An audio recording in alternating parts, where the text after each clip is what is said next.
नमस्कार दोस्तों, मैं धीरेन्द्र आपका अपने इस वीडियो में स्वागत करता हूं। जैसा कि आप देख सकते हैं, आज हम क्लास 7th एनसीईआरटी ज्योग्राफी का 8th चैप्टर डिस्कस करने जा रहे हैं। 8th चैप्टर है human environment interaction with tropical and the सब ट्रॉपिकल रीजन। तो स्टार्ट करते हैं। रेणुका काफी ज्यादा एक्साइटेड थी। क्यों एक्साइटेड थी? क्योंकि उसके जो श्रीकांत अंकल थे वे नियरली 4 महीने के बाद घर आ रहे थे और उसके श्रीकांत अंकल एक वाइल्ड लाइफ फोटोग्राफर थे और काफी दूरियां तक वो ट्रेवल करते थे, यानी काफी दूर दूर तक जाते थे वे। ठीक है। और जो रेणुका का इंटरेस्ट था वाइल्ड लाइफ में, यानी वाइल्ड लाइफ के बारे में ज़्यादा से ज़्यादा जानना चाहती थी, ज़्यादा से ज़्यादा उसको बहुत ज़्यादा इंटरेस्ट था वाइल्ड लाइफ में। ठीक है। तो वो उसके अर्ली एज से स्टार्ट हो गया था, क्योंकि जब वो छोटी थी उसके अंकल उसको बहुत सारी बुक्स दिखाते थे नेचर पे। ठीक है। तो जब वह डिस्टेंट लैंड का पिक्चर देखती थी और वहाँ पे रहने वाले लोगों का पिक्चर देखती थी, तो वो काफ़ी फैसिनेटेड हो जाती थी। फैसिनेटेड का मतलब आकर्षित हो जाना। ठीक है। तो काफ़ी आकर्षित हो जाती थी। तो रेणुका के अंकल बोलते हैं, in these pictures Renuka you can see people from different part of the world, की रेणुका इन पिक्चर्स में तुम वर्ल्ड के डिफरेंट पार्ट्स में रहने वाले लोगों को देख सकते हो। कुछ लोग ड्राई डिजर्ट से हैं, यानी रेगिस्तान से हैं, कुछ फ्रोजन लैंड से हैं और कुछ लोग हॉट वेट रेन फॉरेस्ट से हैं। तो रेणुका बोलती है कि they look so different from me, कि मुझसे ये लोग काफी डिफरेंट दिख रहे हैं। तो उसके अंकल बोलते हैं, श्रीकांत अंकल बोलते हैं कि दे मे लुक डिफरेंट, वे डिफरेंट दिख सकते हैं या डिफरेंट दिख रहे हैं, but they share the same basic needs of life, food clothing and shelter. बोलते हैं कि वे डिफरेंट तो हैं, बट जो हमारी बेसिक नीड्स है, तो या तुम्हारी जो बेसिक नीड है लाइफ की, उनकी भी वही बेसिक नीड है लाइफ की, फूड क्लॉथिंग और shelter. Their children do the same thing. आगे बोलते हैं कि उनके भी बच्चे वही करते हैं जो कि अभी प्रोबेबली तुम कर रही हो। वे भी, उनके बच्चे भी गेम खेलते हैं, समटाइम्स लड़ाई कर लेते हैं, कारण मतलब लड़ाई करना, एंड देन मेकअप, मेकअप मतलब समझौता कर लेना, गाना गाते हैं, डांस करते हैं, and help the families with various things, और अपनी फैमिलीज की वेरियस थिंग्स में मदद करते हैं that need to be done. Their life closer to nature and very early in their lives have learned to care for nature. Way nature के काफ़ी करीब रहते हैं, काफ़ी क्लोज रहते हैं और वे अपने अर्ली एज में ही उन्होंने सीख लिया है कि नेचर को किस प्रकार से केयर किया जाए। They learn how to catch fish. उन्होंने और क्या सीख लिया? फिश को कैच करना, यानी कि फिश पकड़ना सीख लिया। और किस प्रकार से फॉरेस्ट से मटेरियल कलेक्ट किया जाए, उसको भी उन्होंने सीख लिया है। Life in the Amazon basin. तो दोस्तों, सबसे पहले मैप देख लेते हैं। Before learning about the Amazon basin, Amazon basin के बारे में लर्न करने से पहले, सीखने से पहले, चलो पहले आपको मैप देखना है। तो notice that the tropical region lies very close to the equator between 10 degree north and 10 degree south. अब यहाँ पे नोटिस करो, जो ट्रॉपिकल रीजन है कहाँ पे लाई करता है? ये है 0 डिग्री, ये है 0 डिग्री। तो जो ट्रॉपिकल रीजन है 10 डिग्री नॉर्थ और 10 डिग्री साउथ, ये है ट्रॉपिकल रीजन। ये वाला जो रीजन है दोस्तों, ये है क्या है? ये है ट्रॉपिकल रीजन। ठीक, यहाँ पे काफी जो टेम्परेचर काफी ज्यादा रहता है, क्योंकि जैसे हमने देखा था ना, ये है अर्थ, ये है इक्वेटर। तो इक्वेटर पे सन की जो रेज है दोस्तों, वो परपेंडिकुलर पड़ती है, परपेंडिकुलर पड़ती है। बाकी अदर रीजन पे, जैसे पोल पे ले लो, यहाँ पे क्या होता है? स्लैंटिंग पड़ती है। जैसे हमने देखा था क्लास 6 में, आप क्लास 6 की ज्योग्राफी में हमने देखा था कि अगर किसी टॉर्च को आप परपेंडिकुलर यहाँ पे मारो, यहाँ पे ज्यादा लाइट आएगा, कम एरिया कवर करेगा बट लाइट ज्यादा आएगा। बट अभी स्लैंटली मारोगे, स्लैंटली यानी थोड़ा तिरछा करके ऐसे लाइट मारोगे, ये रेज काफी दूरी तक जाएगी, बट उसका इफेक्ट उतना नहीं रहेगा, उसका जो लाइट है उतना नहीं रहेगा। ठीक है। तो इसको देखो, जो ट्रॉपिकल रीजन है इक्वेटर से 10 डिग्री नॉर्थ में और 10 डिग्री साउथ में, ये क्या है? ये है ट्रॉपिकल रीजन। ठीक है। इसलिए क्योंकि यहाँ पे it is refer to as the equatorial region, क्योंकि यहाँ पे टेम्परेचर काफी ज्यादा होता है और बारिश भी काफी ज्यादा होती है, और ये एरिया इक्वेटर के नियर बाई है, इसलिए इसको हम इक्वेटोरियल रीजन बोलते हैं। ठीक है। यानी जो ट्रॉपिकल रीजन है उसको हम इक्वेटोरियल रीजन भी बोलते हैं। The river Amazon flows through this region. तो दोस्तों, जो अमेजोन रिवर है, यहाँ पे अमेजोन रिवर की बात हो रही है। ठीक है।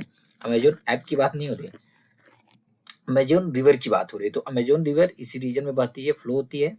Notice how it flow from the mountain to the west and reaches the Atlantic ocean to the east. अब इसको नोटिस करो, यहाँ पे ये माउंटेन है। ठीक है। ये है माउंटेन, ये पूरा माउंटेन है। तो इसको नोटिस करो, वेस्ट में जो माउंटेन है वहां से फ्लो होती है किस प्रकार, और ईस्ट में जाकर ये है अटलांटिक ओशियन, और अटलांटिक ओशियन में जाके ये रिवर क्या करती है? मिल जाती है। The place where a river flows into another body of water is called the river's mouth. तो यानी ऐसा प्लेस दोस्तों, ऐसा प्लेस जहाँ पे एक रिवर दूसरी रिवर में जाके, दूसरे वाटर बॉडी में जाके मिल जाती है, उसको हम रिवर माउथ बोलते हैं। यानी कि अब देखो, ये अमेजोन रिवर है, तो यह जाके एक दूसरी वाटर बॉडी, यानी ओशियन एक दूसरी वाटर बॉडी हो गई ना, यहाँ पे जाके मिल जाती है, यहाँ पे गिर जाती है, तो इसको हम क्या बोलते हैं? इसको हम रिवर माउथ बोलते हैं, यानी। ठीक है। Numerous tributary join the Amazon river to form the Amazon basin. तो अमेजोन बेसिन बना, जो बहुत सारी ट्रिब्यूटरीज हैं वे अमेजोन रिवर को ज्वाइन करती हैं, तब जाके क्या बनता है, अमेजोन बेसिन बनता है। अब देखो कितनी ज्यादा ट्रिब्यूटरी हैं, अगर देखोगे आप कितनी ज्यादा इसकी ट्रिब्यूटरी है अमेजोन रिवर की। ठीक है, तो ये ट्रिब्यूटरी यानी कि ट्रिब्यूटरी का मतलब क्या होता है, दी जाए ट्रिब्यूटरी जो होती है दोस्तों, छोटी रिवर होती है। ठीक है, छोटी रिवर होती है जो कि अपना पानी ले जाकर एक मेन रिवर में डाल देती है।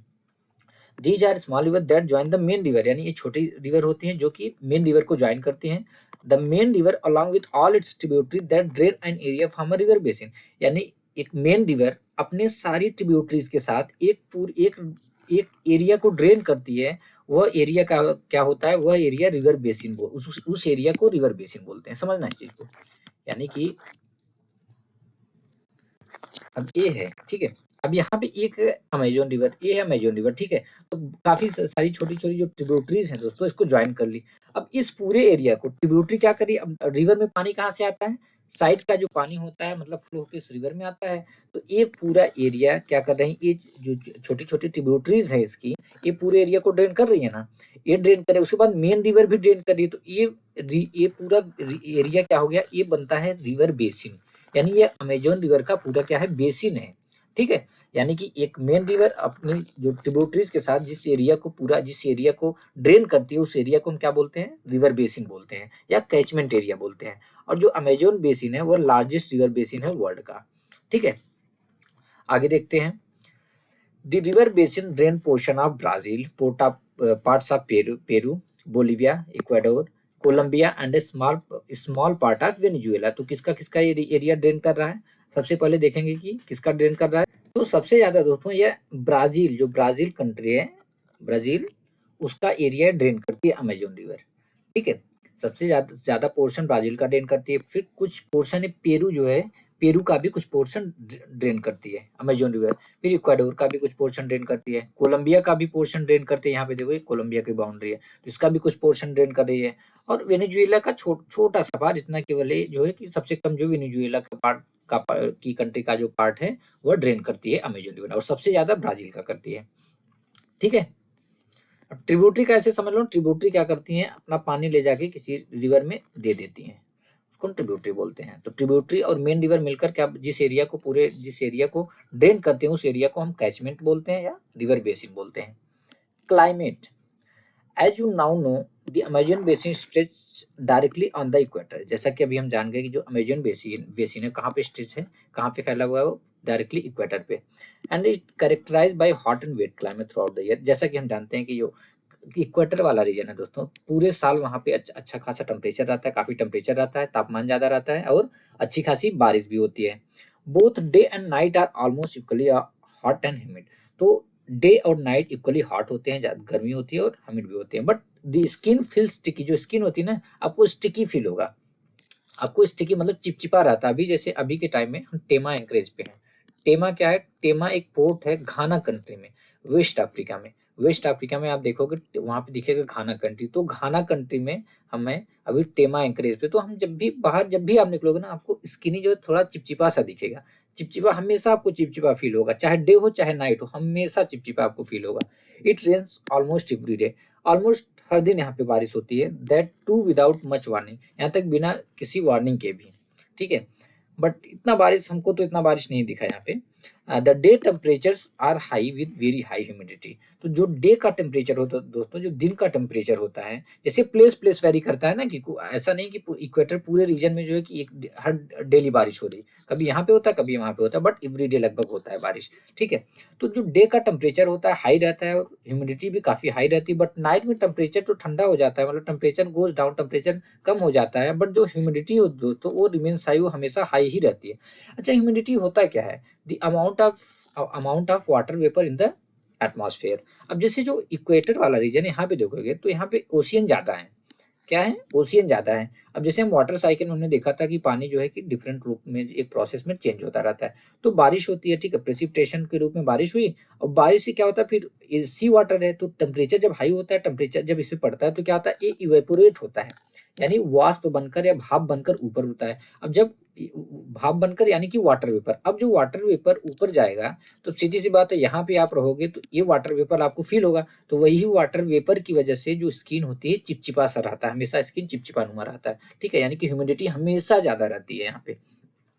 रेन फॉरेस्ट, अब वहाँ के रेन फॉरेस्ट के बारे में देखते हैं।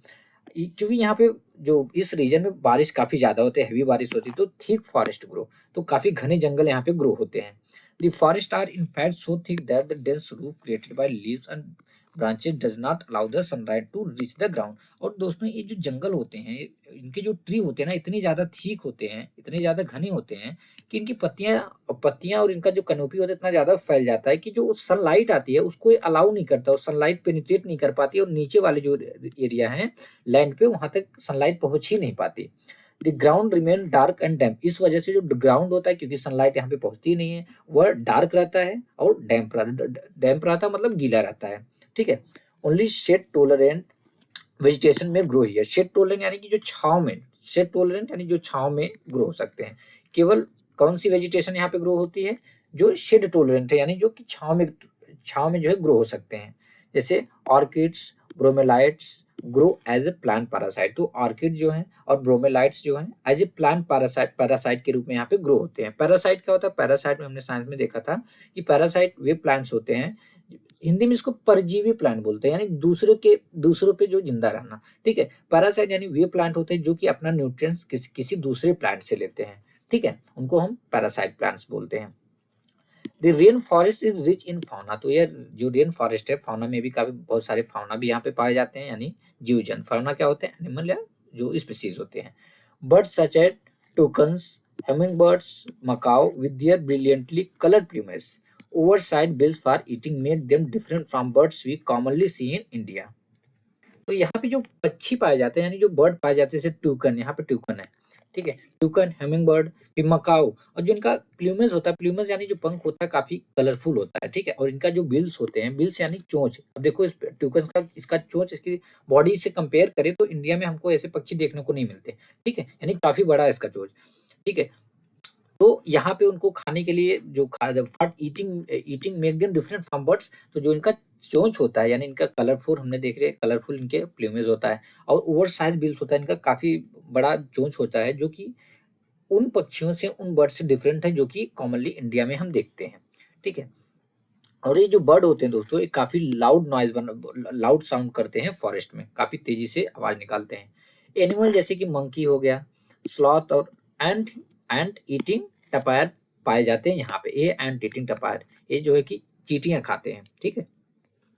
Various species of reptiles and snakes also thrive in the jungle, तो इन जंगलों में इस जो रेप्टाइल्स और स्नेक्स के भी बहुत सारी स्पीसीज पाए जाते हैं, जैसे क्रोकोडाइल, स्नेक्स और पाइथन भी यहाँ पे काफी मात्रा में पाए जाते हैं। Anaconda and boa constrictor, boa constrictor अजगर को बोलते हैं, जो कि एक पालतू अजगर होता है, जो विषैला नहीं होता है, ठीक है, वो भी, इनकी भी कुछ स्पीसीज यहाँ पे पाई जाती है। अनाकोंडा को जैसे जानते ही हम, ठीक है।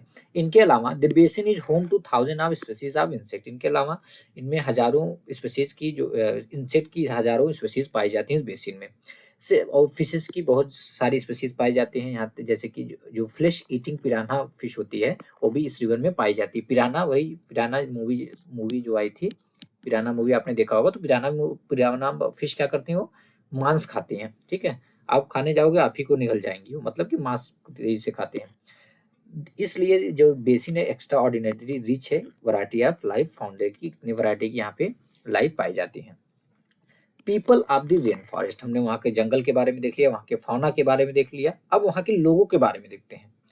तो people grow most of their food in small area after clearing some trees in the forest, तो नॉर्मली जो यहाँ के लोग होते हैं दोस्तों, वो छोटा सा जंगल का छोटा सा एरिया क्लियर कर लेते हैं, फिर यहाँ पे जो है कि वे क्या करते हैं, फूड अपना ग्रो करते हैं। जबकि जो मेन होते हैं वे हंटिंग करते हैं, फिशिंग करते हैं रिवर में, और जो वुमेन होती हैं वो अपनी क्रॉप्स का, जो अपनी फसल ग्रो करते हैं वहाँ पे, उसका देखभाल करते हैं। They mainly grow tapioca, pineapple and sweet potato, तो ये टपियोका और पाइनएप्पल और स्वीट पोटैटो ये ग्रो करती हैं। As hunting and fishing are uncertain, क्योंकि जो हंटिंग और फिशिंग होती है वो अनसर्टेन होती है, यानी कि कभी इनको मान लो जो मेंस हैं शिकार पे गए, कभी शिकार मिला कभी ना मिला, कभी फिशिंग करने गए, कभी मान लो फिशिंग मिला, कभी फिश मिली कभी नहीं मिली। तो it is the women who keep their families alive bye feeding them the vegetable they grow. इसलिए यहाँ पे मेन रोल जो प्ले करती है वुमेन करती हैं कि वे अपना जो वेजिटेबल ग्रो करती हैं उसी को इनको खिला के अपनी फैमिली को फीड करा के वे जिंदा रखती हैं। ठीक है, दे वे क्या प्रैक्टिस करते हैं, स्लैश एंड बर्न एग्रीकल्चर, यानी कि ये भी शिफ्टिंग कल्टीवेशन जिसको हमारी कंट्री में बोलते हैं वही ये स्लैश और बर्न एग्रीकल्चर करते हैं। यानी कि एक जगह पे जंगल का एक पार्ट है, एक बड़ा सा जंगल है, इसका एक पार्ट पे ये लोग क्या किए, जंगल का जो पेड़ पौधे वहां पे जो थे उसको काट दिए, फिर वहां पे उसको जला दिए। अब राख बची तो राख में अपना बीज जो भी था उसको स्कैटर कर देते थे, यहाँ पे सीड स्कैटर कर देते थे। तो 1 से 2 साल खेती करते थे, फिर यहाँ से चले जाते थे, ताकि ये वाला जो रीजन है फिर से ग्रो होने लायक हो, फिर से इस पे जंगल ग्रो हो जाए, फिर से बाद में इस पे खेती की जा सके।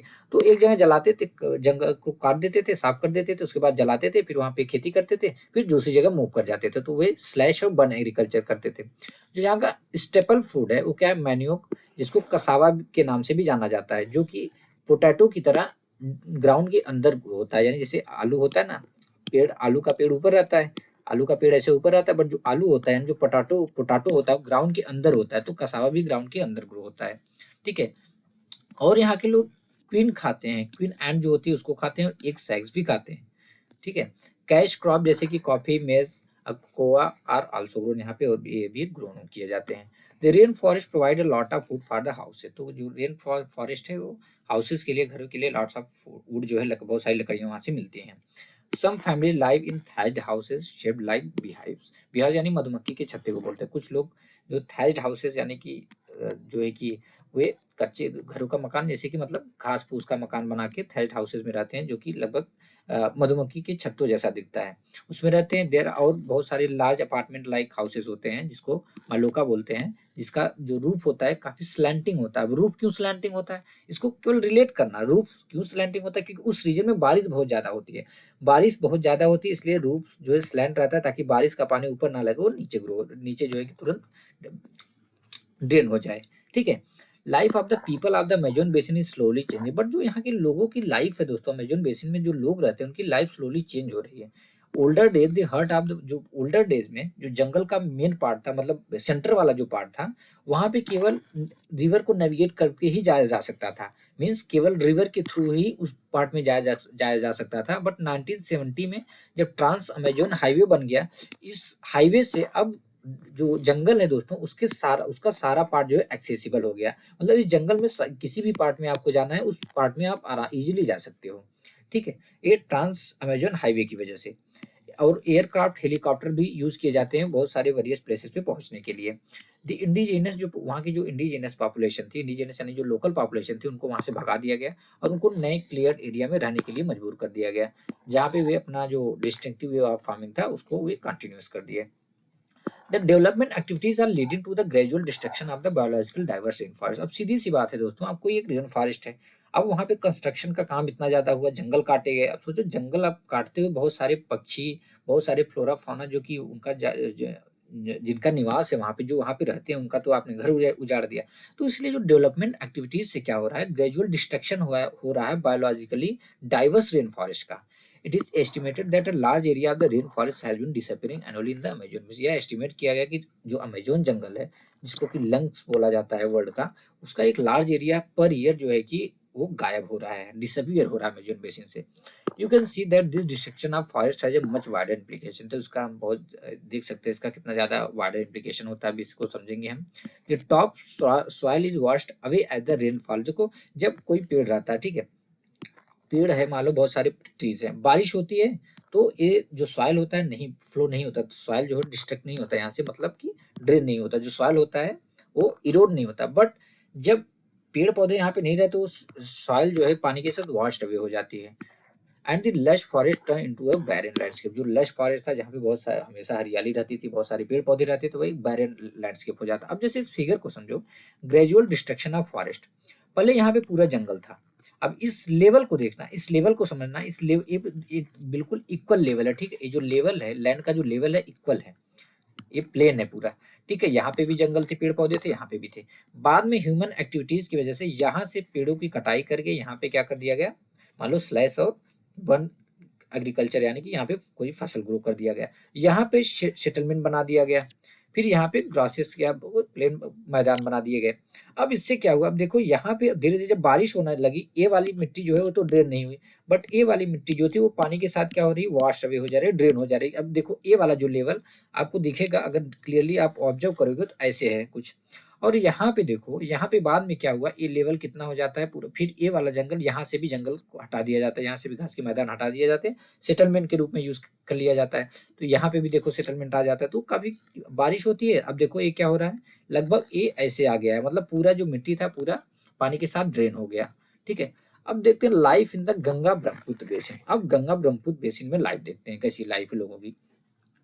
जो गंगा रिवर है और जो ब्रह्मपुत्र रिवर है, इनकी जो ट्रिब्यूटरीज हैं, ये मिलकर क्या बनाती हैं, गंगा ब्रह्मपुत्र बेसिन बनाती हैं। कि कहाँ पे, इंडियन सब कंटिनेंट में। और जब बेसिन कहाँ पे लाई करता है, सब ट्रॉपिकल रीजन में। जो सब ट्रॉपिकल रीजन है दोस्तों, अब ये है अर्थ, ठीक है, ये है इक्वेटर 0 डिग्री पे, ये है ट्रॉपिक ऑफ कैंसर और ये है ट्रॉपिक ऑफ कैप्रिकॉन, यानी 23.5 डिग्री ये नॉर्थ में है और 23.5 डिग्री ये साउथ में है। अब इसके 10 डिग्री अप्रोक्स 10 डिग्री यानी 10 डिग्री, ये वाला रीजन, मतलब 10 डिग्री ऊपर जाओगे यानी लगभग ले लो 33 डिग्री, ये वाला जो रीजन है ये क्या है, इसको हम सब ट्रॉपिकल रीजन बोलते हैं। ठीक है, सब ट्रॉपिकल रीजन। तो यह बेसिन कहाँ पे लाई करता है, सब ट्रॉपिकल रीजन में, दैट इज जो कि 10 डिग्री नॉर्थ और 30 डिग्री नॉर्थ लैटिट्यूड के बीच में सिचुएटेड है। The tributaries of the river Ganga like Ghagra, the Son, the Chambal, the Gandak, the Kosi and the tributaries of Brahmaputra drain it। तो इस basin को कौन ड्रेन करता है, जो गंगा रिवर की जो ट्रिब्यूटरीज हैं, जैसे कि घाघरा हो गई, सोन रिवर हो गई, Chambal river, Gandak river, Kosi river और ब्रह्मपुत्र की जो ट्रिब्यूटरी हैं, वे भी उसको ड्रेन करती हैं। तो आपको एटलस से फाइंड आउट करना है ब्रह्मपुत्र रिवर की जो ट्रिब्यूटरीज हैं। ठीक है, यानी यहाँ पे पूरा गंगा रिवर का ट्रिब्यूटरी दिया है, तो ब्रह्मपुत्र रिवर की कौन कौन सी ट्रिब्यूटरी, कुछ अपर कोर्स पे ट्रिब्यूटरी है, कुछ लोअर केस पे। जैसे यहाँ पे देखोगे तो कोपिली रिवर है, फिर कोलंग रिवर है, फिर धनसिरी रिवर है, फिर दिखाऊ रिवर है, इसी प्रकार से यहाँ से मानस रिवर है, फिर सैंकोस रिवर है, टिस्टा, यहाँ पे फिर आकर टिस्टा रिवर मिलती है। ठीक है, ये ब्रह्मपुत्र रिवर है उसकी ट्रिब्यूटरीज है, यानी जो कि अपना पानी ब्रह्मपुत्र रिवर में उड़ेलती हैं, डालती हैं। The plains of the Ganga and the Brahmaputra, the mountains and the foothills of the Himalayas and the Sundarban Delta are the main feature of this basin। अब इस बेसिन के मेन फीचर क्या है दोस्तों, इस बेसिन को इतना importance क्यों दिया जाता है, जैसे कि गंगा ब्रह्मपुत्र रिवर का जो प्लेन है, उसके बाद foot hills of the mount Himalayas के जो फुट हिल्स हैं, यानी कि यहाँ पे रिवर है। ठीक है, अब यहाँ पे गंगा, जैसे गंगा रिवर यहाँ पे आ रही है, यहाँ से गंगा प्लेन है यहाँ पे बनता है, फिर ब्रह्मपुत्र प्लेन बनता है, फिर यहाँ पे हिमालय माउंटेन्स हैं। ठीक है, तो इसके जो क्या है, फुट हिल्स हैं, और उसके बाद जो सुंदरबन डेल्टा बनता है यहाँ पे, ये भी क्या है, इसका मेन फीचर है। ऑक्सबो लेक जो है इस बेसिन में, सुंदरबन डेल्टा आर द एक इस बेसिन के मेन फीचर है। Oxbow lakes dot the plain area, तो बहुत सारी ऑक्सबो लेक इस एरिया में मिलते हैं, बहुत सारे ऑक्सबो लेक इस एरिया में, बहुत सारे ऑक्सबो लेक हैं। ऑक्सबो लेक जो हमने देखा था क्या होता है, कट ऑफ लेक होते हैं। मान लो रिवर का पानी ऐसे ऐसे जा रहा है, ऐसे ऐसे जा रहा है, तो मान लो नॉर्मल जब ड्राई सीजन है, मान लो कि जब बारिश नहीं हो रही, मान लो गर्मियों के टाइम में, ठीक है, रिवर अपना कोर्स ऐसे जाती है, बट बारिश के टाइम में क्या होता है, फ्लो तेज हो जाता है। क्यों? क्योंकि जो बारिश का पानी सारी इस पूरे रीजन का दोस्तों, जो बारिश का पानी होता है, क्या होता है कि यही इसी रिवर में ड्रेन होता है, तो ये पानी की क्वांटिटी ज्यादा हो जाती है। अब ये पानी का फ्लो क्या होता है, तेज हो जाता है, यानी जो रिवर अब ऐसे ऐसे आ रही थी, ऐसे ऐसे जा रही थी, अब वो क्या होता है, ऐसे ऐसे अब ये फ्लो इतना तेज होता है, वो डायरेक्ट ऐसे इस कोर्स को ऐसे ही ज्वाइन कर लेती है। अब ये जो वाला जो रीजन है, ये वाला जो एरिया है, ये वाला एक कट जाता है, बो की तरह एक जो ऑक्स होता है उसके बो के जैसा ये एरिया कट जाता है, तो इसको हम ऑक्सबो लेक बोलते हैं। ठीक है, तो बहुत सारी इस रीजन में बहुत सारे ऑक्सबो लेक हैं। तो the area is dominated by monsoon climate, तो यहाँ का जो क्लाइमेट है मानसून टाइप क्लाइमेट है। द मानसून ब्रिंग रेन, तो मानसून जब आता है तो मिड जून से मिड सितंबर यहाँ पे अच्छी खासी बारिश होती है, और जो समर होता है काफी हॉट होता है, काफी गर्मी होती है उस टाइम, और विंटर जो होते हैं, विंटर के टाइम यहाँ पे ठंडी होती है। तो दोस्तों जो ये बेसिन एरिया है, इसकी जो टोपोग्राफी है वो वेरी यानी डिफरेंट टाइप की है। ऐसा नहीं कि पूरी प्लेन ही है, कहीं पे थोड़ा प्लेन है, कहीं पे पूरा उबड़ खाबड़, यानी पूरा जो है कि माउंटेन है, तो इसी प्रकार के डिफरेंट जो टोपोग्राफी है। Environment plays a dominant role in the distribution of the population, तो दोस्तों यहाँ पे इन्वायरमेंट काफी इंपॉर्टेंट रोल प्ले करता है, डोमिनेंट रोल प्ले करता है किसमें, पॉपुलेशन के डिस्ट्रीब्यूशन में। जैसे कि the mountain area with steep slopes of inhospitable in terrain. Inhospitable का मतलब जहाँ पे रहने योग्य ना हो, ठीक है, रहने योग्य ना हो। तो जो माउंटेन एरिया है वहाँ पे स्टीप स्लोप, जो स्लोप होता है काफी स्टीप होता है, तो इनहॉस्पिटेबल टेरेन होता है, ठीक है, वहाँ पे रहा नहीं जा सकता, वो इजिली वहाँ पे मतलब कि आसानी से कोई नहीं रह पाता, रहने योग्य नहीं है। इसलिए less number of people live in the mountain area of the Ganga Brahmaputra basin. तो इसलिए दोस्तों जो गंगा ब्रह्मपुत्र बेसिन का जो माउंटेन एरिया है वहाँ पे काफी लोग, कम लोग रहते हैं। The plain area provide the most suitable land for human habitation. तो दोस्तों जो प्लेन एरिया है वह मोस्ट सुटेबल लैंड प्रोवाइड करता है ह्यूमन हैबिटेशन के लिए, ह्यूमन को रहने के लिए। ज्यादा से ज्यादा लोग प्लेन एरिया में, जब भी आप देखोगे ज्यादा, बहुत ज्यादा पॉपुलेशन होता है। जैसे अपने उत्तर प्रदेश में देख लो, उत्तर प्रदेश में, यूपी में कितना ज्यादा पॉपुलेशन है, क्योंकि ये पूरा प्लेन है। क्योंकि ये जो सॉइल होती है फर्टाइल होती है, agriculture is the main occupation of the people where flat land is available to grow crop. तो यहाँ के लोगों का मेन ऑक्यूपेशन क्या होता है, एग्रीकल्चर होता है। तो यहाँ पे फ्लैट लैंड अवेलेबल होता है, जो कि वे अपनी जिस फ्लैट लैंड पे वे क्या करते हैं, अपनी क्रॉप्स को ग्रो करते हैं। और जो density of the population of plain is very है, तो जो जो प्लेन होता है दोस्तों, वहाँ की जो डेंसिटी होती है पॉपुलेशन की काफी ज्यादा होती है। डेंसिटी के पॉपुलेशन डेंसिटी क्या होता है कि 1 स्क्वायर किलोमीटर में कितने लोग रह रहे हैं, यानी लेंथ ले लो 1 किलोमीटर, ये 1 किलोमीटर हो गया, ब्रेड्थ ले लो 1 किलोमीटर, यानी 1 स्क्वायर किलोमीटर में कितने लोग रहते हैं। It mean the number of person that live in 1 square kilometre of area. जैसे उत्तराखंड का पॉपुलेशन, उत्तराखंड कैसा है, पूरा पहाड़ी रीजन है, वहां का 189 है, मतलब 1 स्क्वायर किलोमीटर में केवल 189 लोग मिलेंगे, 189 लोग। जबकि वेस्ट बंगाल बंगाल जो है उसकी डेंसिटी कितना है, 1029, 1029 लोग मिल जाएंगे 1 स्क्वायर किलोमीटर में वेस्ट बंगाल में, क्योंकि वेस्ट बंगाल क्या है, प्लेन एरिया है। अब जैसे बिहार ले लो, बिहार भी क्या है, एक प्लेन एरिया, यहाँ पे 1102 लोग मिल जाएंगे 1 स्क्वायर किलोमीटर में, ठीक है।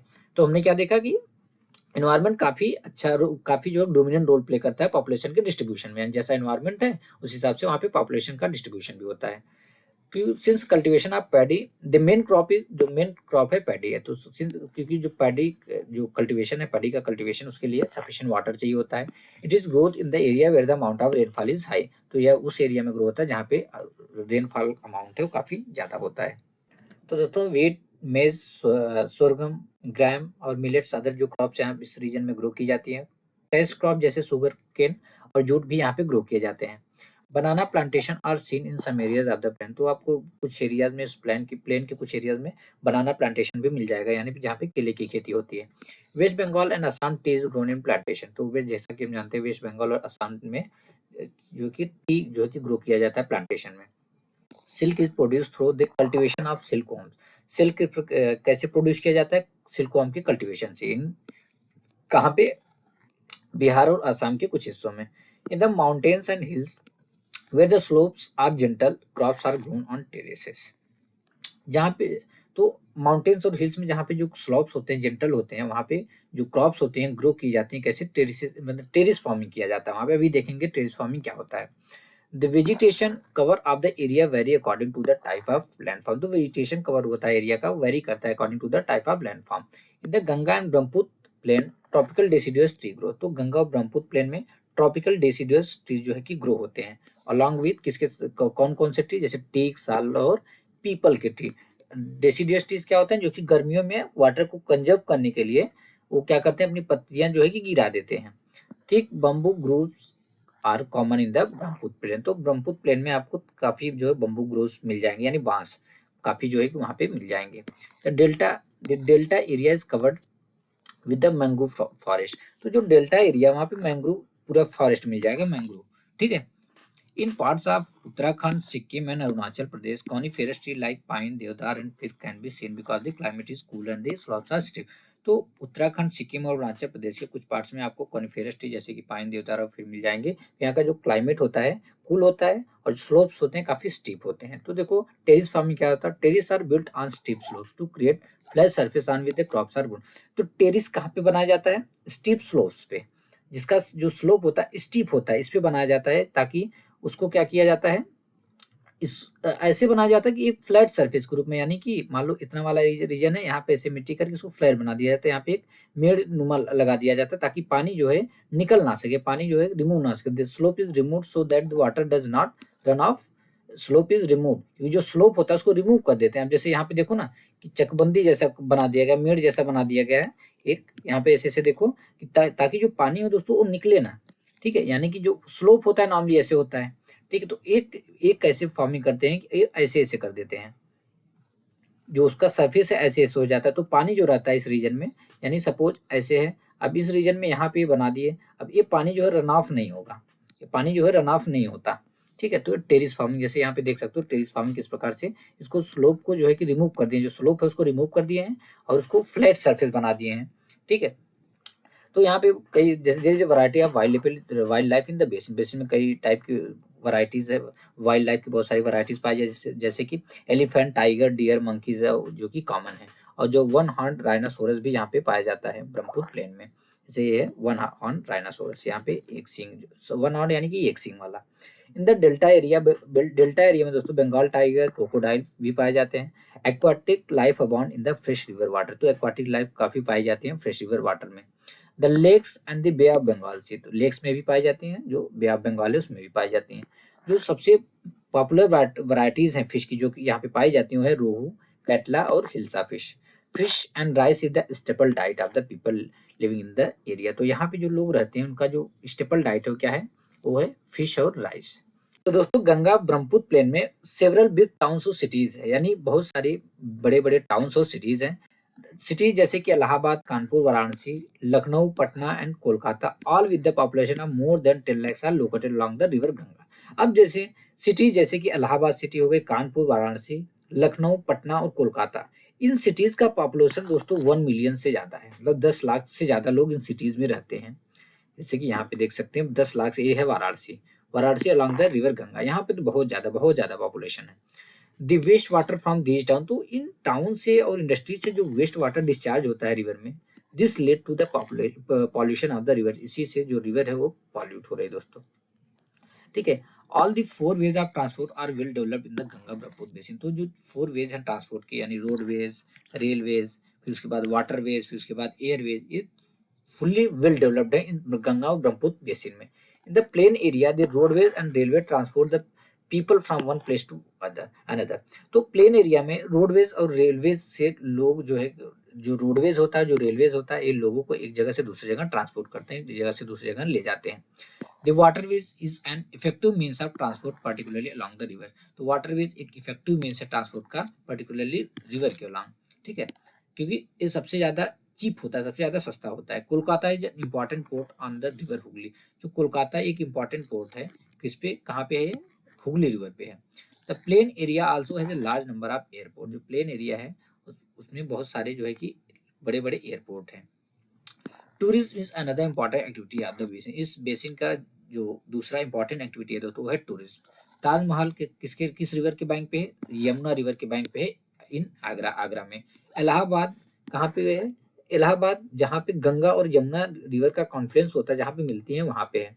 Buddhist stupas in Uttar Pradesh and Bihar, Lucknow with its Imambara, Assam with Kaziranga and Manas with wildlife sanctuaries, and Arunachal Pradesh with a distinct tribal culture are some of the places worth the visit। तो कुछ places जो visit करने लायक हैं, जैसे कि ताजमहल जो कि river Yamuna river पे है, आगरा में है। इलाहाबाद जो कि रिवर गंगा रिवर और यमुना रिवर के कॉन्फ्लुएंस पे है। बुद्धिस्ट स्तूपास हैं जो कि उत्तर प्रदेश और बिहार में है। लखनऊ का जो इमामबाड़ा है, और असम में जो काजीरंगा और मानस वाइल्ड लाइफ सेंचुरीज है, और अरुणाचल प्रदेश में। ये सारे जो प्लेसेस हैं दोस्तों, ये काफी मतलब विजिट करने के लायक हैं, ठीक है। तो दोस्तों फाइनली हमने यह चैप्टर कंप्लीट कर लिया, और आशा करता हूँ कि आपको भी यह चैप्टर समझ में आ गया होगा। तो मिलते हैं नेक्स्ट वीडियो में।